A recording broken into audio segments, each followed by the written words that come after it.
শ্রী শ্রী মা জপ ধ্যান প্রসঙ্গে বলছেন, জপ তপের দ্বারা কর্মপাশ কেটে যায়, কিন্তু ভগবানকে প্রেম ভক্তি ছাড়া পাওয়া যায় না। জপ টপ কি জানো? ওর দ্বারা ইন্দ্রিয় টিন্দ্রিয়গুলোর প্রভাব কেটে যায়।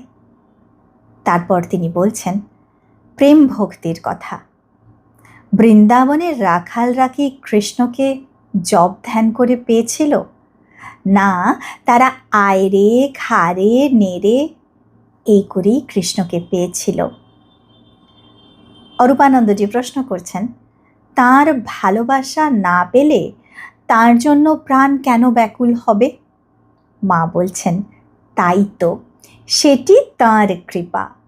অর্থাৎ ঈশ্বরের প্রতি ভালোবাসা, তার প্রতি টান, সেটিও তার কৃপাভিন্ন সম্ভব নয়।